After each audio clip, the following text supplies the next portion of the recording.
Kembali lagi di NTV Sportcast. Kita lanjutkan, V. Tadi teknis ini yang biasa, yang paling suka sama Bung Boy ini. Biasanya bahas teknis ini. Nah, kita bahas juga teknis nih kali ini. Dari segi skema permainan, transformasi dari kita STY ke Patrick Kluivert, bagaimana VV melihatnya? Smooth nggak atau ada kendala nggak? Kalau berbicara pada saat lawan Australia tentu tidak smooth ya, karena perubahan yang sangat signifikan ya. Ketika pemain hanya bertemu 2 kali pertemuan, latihan sekali, official training 1 kali coba lapangan, saya pikir itu bukan saat yang tepat untuk bisa langsung merubah formasi secara cepat seperti itu. Karena juga terlihat ya bagaimana pemain memang di awal kita lihat memang mereka bisa mengunci, tapi kan itu kan perlu konsistensi, menurut saya tidak gampang. Ya kan, apalagi dari segi stamina dan lain-lain. Dan kalau kita melihat ketika perubahan melawan Bahrain, ini mungkin menurut saya skema yang formasi yang cocok untuk saat ini untuk Indonesia. Dengan 3 back sejajar ya. Terus 3-4-3 itu saya pikir itu mungkin yang udah pemain sering jalankan. Saya mungkin mereka lebih nyaman dengan cara main seperti itu. Dan juga banyak pemain juga mungkin di klubnya juga bermain dengan formasi seperti ini. Saya pikir ini bisa dilanjutkan dan juga kembali tergantung bagaimana kita melihat lawan yang dihadapi. Tentu harus ada kontra strategi. Seperti saya katakan tadi ya, kalau kita dimatikan dengan cara formasi seperti ini, apa ada perubahan lain, apa mungkin ada konsep-konsep bermain, apa mungkin kita melihat ketika kita mungkin mendapatkan permasalahan yang sangat drastis dengan cara bermain kita. Tentunya evaluasi setiap menit itu harus ada. Itu terlihat juga bagaimana Pastur ya, setiap disorot kamera mendatangi Patrick Kluivert memberikan informasi, kasih masukan, itu mungkin yang dibutuhkan oleh Kluivert juga supaya apa? Supaya setiap permainan di dalam lapangan itu sesuai dengan apa yang diharapkan oleh pelatih. Ya, nah Bung Ropan, kalau Bung Ropan melihatnya gimana, Bang? Nggak, kalau saya ambil dari Australia dulu sebelum ke Bahrain. Dengan Australia saya pikir terlalu berani. Terlalu berani. Kluivert melakukan itu, merombak dengan apa yang pemain-pemain sudah ada bersama dengan STY, dengan 3-4-3-nya kan itu sudah mereka sudah tahu sekali. Walaupun anak-anak yang lain, Jai dan kawan-kawan lebih suka mungkin dengan pola lebih attacking kan, tapi mereka sudah terbiasa di timnas ini dengan pola apa yang dikembangkan oleh STY dan berhasil kan sampai lawan Arab menang 2-0 berhasil dengan pola seperti itu. Nah, ketika beralih ke Kluivert, dia coba untuk dengan PP bilang tadi, dengan peralihannya hanya butuh waktunya 2 hari berkumpul sama-sama dia untuk berlatih di Sydney, dan dia mengubah itu dengan keberanian, dengan garis pertahanan yang sangat tinggi. Itu kaget dan sulit. Australia meminjam gaya kita. Mereka lebih bertahan. Mereka ikut gaya ketika Cina mengalahkan kita kan. Padahal tidak tipikal Australia seperti itu. Bermain di kandang. Ketika main di kandang mereka, secara kualitas mereka bagus, tapi kemudian mereka bertahan dan kalah jauh secara ball position. Hanya 39% mereka, kita 61. Jadi ini tidak kebiasaan. Di sini aja mereka menguasai penuh. Main di Jakarta aja. Main di GBK aja mereka golek. Habisin. Kita digempur bisa. Tapi mereka memilih itu. Mereka tahu Indonesia bermain dengan ini, kejebak kita dengan cara ini.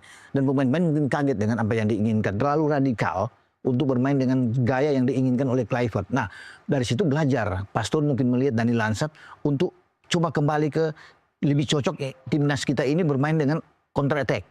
Dan itu dikembalikan dengan 3. Sebenarnya di Australia itu kalau bisa lihat itu bisa ada dengan 3-4-3 atau 4-3-3. Itu kan kalau di 4 flat itu berarti cuma Mes sama dengan Jai. Mes Jai di belakang. Ya, Kevin Dix sama Verdong.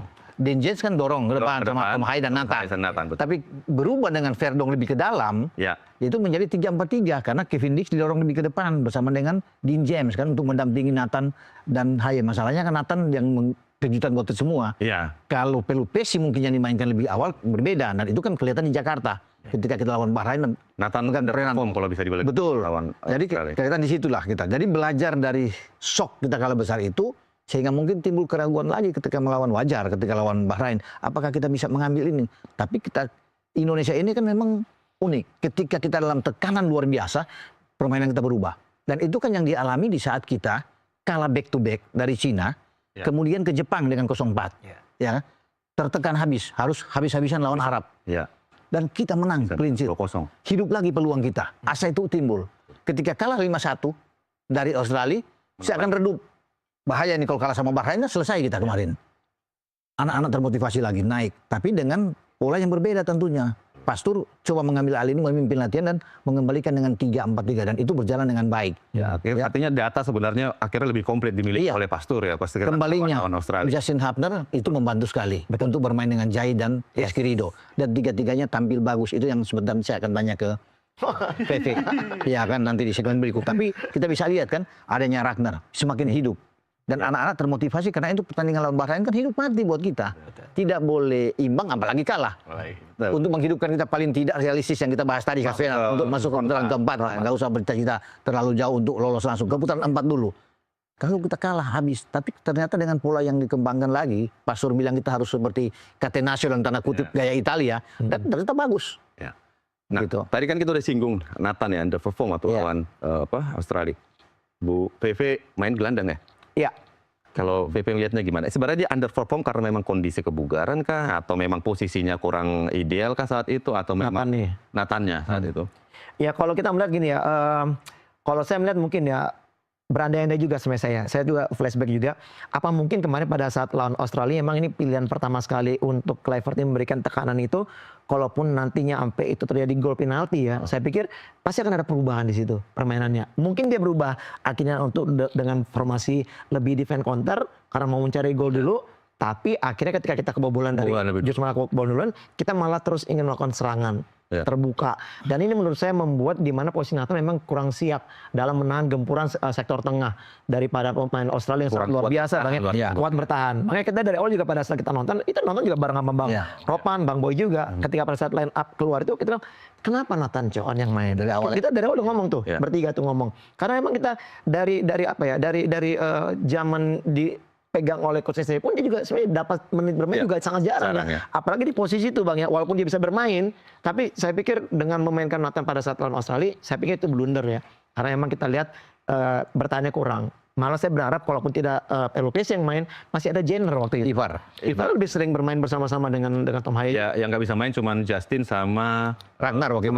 Ivar kan masuk babak kedua juga kan. Ivar kan masuk juga babak kedua, betul. Tapi sebenarnya permainan 15 menit pertama sebenarnya cukup menghibur nggak sih permainan yang waktu lawan Australia? Saya pikir oke. Ya. Kalau bicara sebenarnya tujuannya sebenarnya seperti itu ya. Maksudnya permainan yang harus diharapkan itu mungkin ada berubah. Saya pikir 15 menit itu kalau kita sudah unggul 2-0. Karena ada satu di menit ketiga ketika tandukan Jai Ises yang dengan susah payah ditaps oleh Matthew Ryan.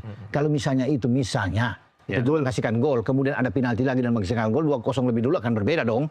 Pasti Australia yang tertekan habis secara mental. Tapi Australia itu naik lagi setelah gol dari tidak masuk penalti dari Kevin Dix. Itu banyak naik. Dan itu tadi kelemahan kita yang saya pikir Kluivert harus bisa membayar mahal ini ketika dia mengatakan sebelumnya bahwa saya akan memainkan pemain-pemain yang punya menit bermain yang banyak di klub. Itu sempat. Sementara Nathan itu sudah 5 bulan nggak bermain tuh. Mungkin terakhir Agustus sudah main. Iya kan? 5-6 bulan dia nggak bermain. Bagaimana dia bisa kemudian menempatkan seorang Nathan di sana? Ya, makanya dia luput bahwa kita masih punya seorang Pelupesi yang jauh lebih bagus. Walaupun bermain di Liga 2 tapi dia selalu mendapat tempat. Dan ternyata kan dia tunjukkan bagus. Kalau mungkin ada Pelupesi akan lebih enak.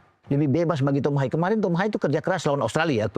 Dengan Nathan. Jadi itu nggak keseimbangan nggak dapat di lini tengah. Nah, ketika lawan Bahrain kita lihat keseimbangan dapat karena Pelupesi DM lebih kuat membiarkan Tom Haye yang mengendalikan bola. Jadi enak kan dia bisa umpan ke Marcelino selesaikan. Tapi itu kan gol dari Pelupesi juga merebut bola kasih. Biar nanti Tom yang main di situ. Tapi dia bertahan dengan kuat. Pemutus serangan lawan sebelum sampai ke Jay. Betul. Kan bagus. Gitu. Dan saya setuju ya, sedikit nambahkan aja ya. Saya setuju ya. Kita tahu tipikal dari seorang Tom Haye. Ini pemain menurut saya yang sangat pintar dalam melepas umpan.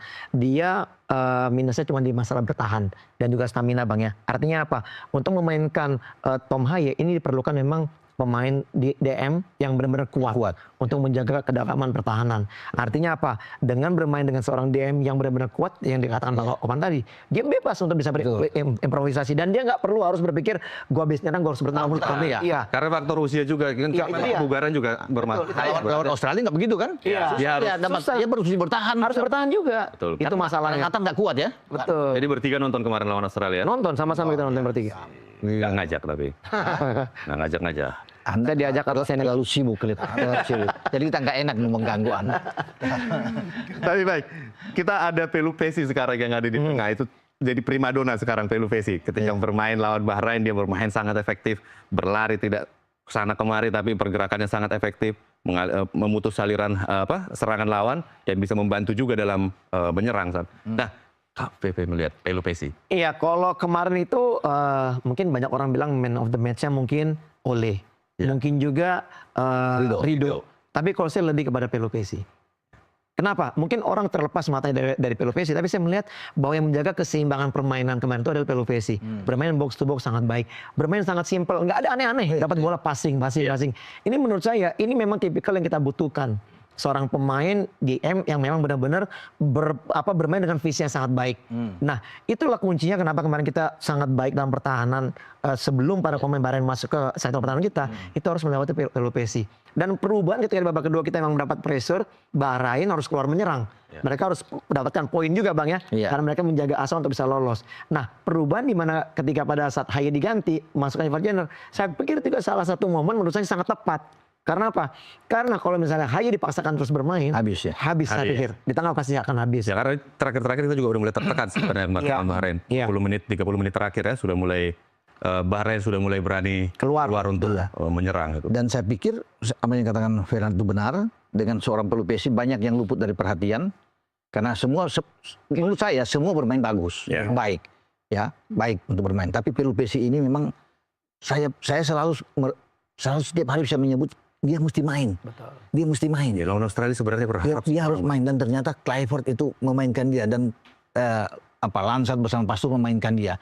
Artinya dia memegang kunci di sini, Marco. Dia pemain yang diinstruksikan oleh Pastur mungkin sama dengan Patrick Clifford. Ini kamu bermain di sini, jangan lewat garis tengah. Biar nanti tugas Haye itu yang akan ngatur. Tugas kamu merebut bola, jangan membuat ruang kepada satu pemain yang paling berbahaya. Muhammad Jassim Marhoun. Marhoun nomor 8. Ya, nomor 8. Yang mencetak 2 gol ke gawang kita waktu 2-2. Nomor 10 juga, Bang. Itu kan yang membahayakan 7, 8, 10. Iya. Nomor 8 enggak bahaya. Iya. Tapi Marhoun ini yang bahaya. Ini otak itu bagus pemainnya. Nah, tugas lu matikan dia.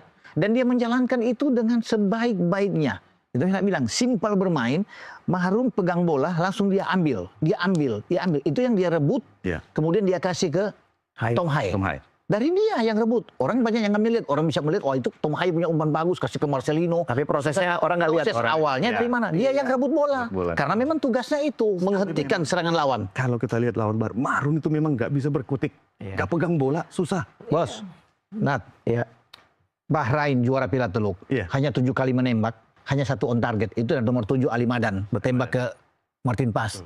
Tapi Marhoun, saya hitung bermain, nggak pernah menembak. Nggak pernah menembak langsung on target. Karena itu, di sana ada Pelupesi.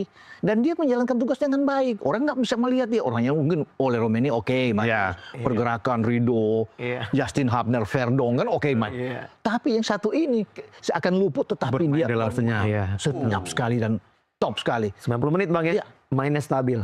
Dan jauh lebih enak bermain. Karena dia nggak susah untuk mencari. Ya nggak gendong kerja gelandang. Karena diputuskan dulu sama Pelupesi sebelum datang ke makanya Jay bagus. Nah, kalau kata Nai sekarang nggak gendong pemain lain dia. Jadi ingat nggak pada saat gol keduanya Australia, pas di Australia itu, ketika pada saat Tom Haye kehilangan bola di tengah, ke steal, yang akhirnya mau naik untuk melakukan covering siapa? Jay. Setelah itu bola dilempar ke in behind, di mana Hilgers sudah lewat out position. Akhirnya gol, 1-on-1 bola di lock masuk. Nah, ketika pada saat itu mungkin ada gelandang pertahanan yang bagus, Jay nggak perlu naik menuntut. Baik. Itulah masalahnya kemarin. Seru ini pembicaraan, tapi tahan dulu. Kita mau tahan dulu nih. Tahan. Siap. Kita kembali lagi setelah yang satu ini.